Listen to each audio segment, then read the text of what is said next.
We're going to have the excellent company of Reform UK luminary Ben Habib. Hello, Ben. Good evening, Kevin. Great to be with you. I didn't realise I was Russell's step-in, but I'm delighted to do that. Well, yeah, I've sort of had regulars every night, so he's off, and I think I'll fire him and have you regularly in future. If you're listening, Russell, you're out of here. No, seriously, good to have you on board. Well, look, first of all, I'm going to spend most of this hour talking to you about elements of our migrant crisis, which the Prime Minister seems to think he can ignore and not talk about. I thought it was astonishing last week that Morgan McSweeney, the new Chief of Staff at Downing Street, called all the backbench MPs in, the Labour MPs, and said to them, you cannot ignore the migrant crisis anymore. You must confront it. You must stop being snowflakes. You must stop being squeamish about it, because millions of Brits are very energised and concerned about this. So you must talk about it. Otherwise, we're going to lose the next election to Reform UK. Well, in my view, he should have extended that instruction to the Prime Minister, Keir Starmer, and the Home Secretary, Yvette Cooper, neither of whom I can remember talking about the migrant crisis for weeks. Not even saying a damn word. And the new numbers are, Ben, and this is the story of the day, as I said in my monologue, last Tuesday, ever since last Tuesday, every day, Tuesday, 149 came across, Wednesday, 292, Thursday, 509, Friday, 424, Saturday, 64, bit of a day off on Saturday, Sunday, 225, that's 1,663 every day since last Tuesday, and the Prime Minister and the Home Secretary won't even talk about it. And we now understand that ministers are having to commandeer more hotels in which to accommodate this increasing avalanche, this invasion we have day in and day out. So Labour said, we're going to cut down, we're going to stop putting migrants in hotels. No, there's so many coming over now, they've had to go back on that. They've got to commandeer more hotels. This is a quiet disaster that our government won't talk to us about, and yet millions of us are very concerned about this. Something's got to be done, hasn't it? Well, as I've said many times, Kevin, you know, we've got to start enforcing our borders. Borders aren't theoretical lines on a map which are put there to look pretty. The shape of the United Kingdom isn't the shape of the United Kingdom by accident. It's there because it defines what is the United Kingdom. It has a legal construct, and that legal construct requires defending. And the only way, frankly, to enforce borders is to enforce them with force, if necessary, and that is to have boats at the territorial point at which our, the point at which our territorial waters meet the French waters, intercept these dinghies and send them back to France. Why is it so challenging for our political class to do this? You know, they all tear their hair out saying things like, oh, well, the migrants might come to harm, they might sink their own boats, they may jump overboard. Well, look, we didn't ask them to make the journey. They need to go back to France. If they're capable of making that 12.5-mile journey to the point of our territorial water, they're capable of making that journey back. And we've got to stop infantilizing people who put themselves in harm's way, choose to do that when they're already safe in France, bring them to the UK, spend, by the way, 10 times as much as the French do on them. They spend £5,000 a year. We spend £50,000 a year. So far this year, the total bill, I mean, just get this, the total bill for illegal migrants in the UK is £1.5 billion per annum.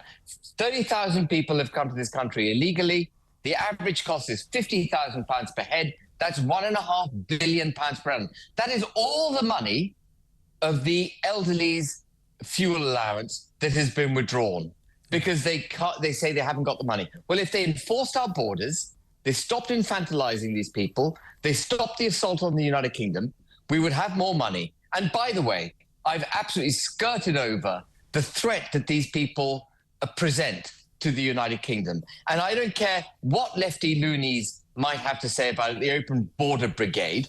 When you let people into your country about whom you know nothing, you are inviting an assault on civil society. You're inviting an assault on British citizens who deserve and are owed the protection of the state.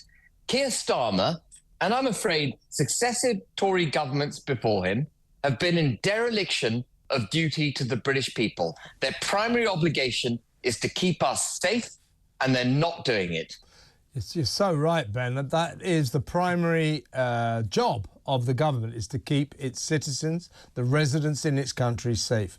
And we're going to spend in a little while a good half an hour or so discussing and pinpointing a number of reasons why Labour and indeed the Tories before them, you're absolutely right, have failed in this endeavour. They're not making us safe, and the number of really, really dangerous people that are being allowed to stay in this country because of the European Court of Human Rights, because they have a right to a family life, because our courts decide that somehow or other to expel them will be harsh to their own children, is rising by the day. So we are being told what to do, often by foreign courts. We can't deport people, terrorists who we want to deport, because they have a right to a family life, because it would upset their children, it would upset their family. Yeah. This is insanity. But before we go to break, we'll be focusing on these people fairly soon. Let's talk about what small efforts Keir and Yvette and her gormless government have tried in terms of dealing with this migrant crisis. A migrant crisis that, as I said in my monologue, they absolutely 100% promised to solve during their electoral campaign. Ever since they got into government, I'll tell you what they've done, completely ignored it. But they did set up this absurd thing called the Border Security Command, which is being run by a former copper called Martin Hewitt, who gets £200,000 a year. The idea is there's supposed to be hundreds of crack coppers, former coppers or whatever, patrolling the continent, smashing evil people smuggling gangs. Well, so far, the number of people smuggling gangs that the Border Security Command has smashed totals absolutely zero, and no chance of them ever doing that. As I've always said, Ben, and said to you a million times, doesn't make any difference anyway. This is the wrong way to go about it. You can smash as many gangs as you like. Tomorrow there will be new gangs unless you stop the migrants. And unless you stop the migrants, there will always be a migrant crisis. So they're going at it the wrong way round anyway. Completely. But even if you accept their methodology, they have achieved absolutely nothing. And so having done nothing, smashed no gangs, stopped no migrants. In fact, there are more migrants have come across this year than came across for the whole of the last year. So this is a problem that's getting much, much worse. Having achieved or failed to achieve anything on this front, Starmer goes to Birmingham today, makes a speech, doesn't mention it. Goes to Samoa, doesn't mention it. Yvette Cooper, the Home Secretary, she's supposed to be in charge of this. I cannot remember the last time migrant or crisis came out of her mouth. What they do is, because they don't like it, because they've made this worse, because they're making an absolute hash of it, they stick their fingers in their ear and they go la la la la la, and they act like it's not happening. That's a scandal. Actually, it's a scandal. And Kevin, I don't think they care. I actually don't think they care. As long as they can play the 24-hour news cycle and avoid somehow being held to account over it, I don't think they give a damn. These people don't care about the nation state that is the United Kingdom. You know, but Keir Starmer would readily hand over governance to Brussels, take down our borders, hand over monetary policy to the European Central Bank, give up sterling, take the euro. This man is, as I've said, anti-British. And, you know, I don't know if we've got time before the break, but we talk about being in a liberal democracy. Libertarianism is the championing of the individual's rights. Democracy is the interest of the majority. We talk about a liberal democracy, but actually liberalism and democracy are not comfortable bedfellows. And what's happened, even though we need a form of liberalism, of course we do, we need human rights, we need the liberalization as we did in the 1920s of women, the emancipation of women, the equal rights and so on. Liberalism, however, is out of control. Liberalism now, the right of the individual is trumping majority. The right of the individual is saying, we don't care what the majority interests are. The individual's interest is going to ride supreme, and if necessary, to the detriment of the majority.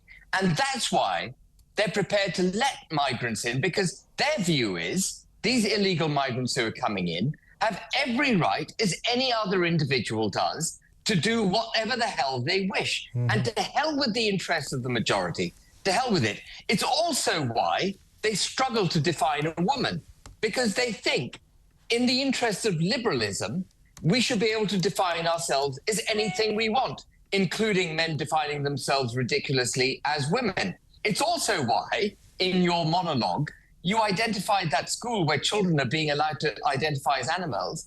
It's part of that stupid liberalism.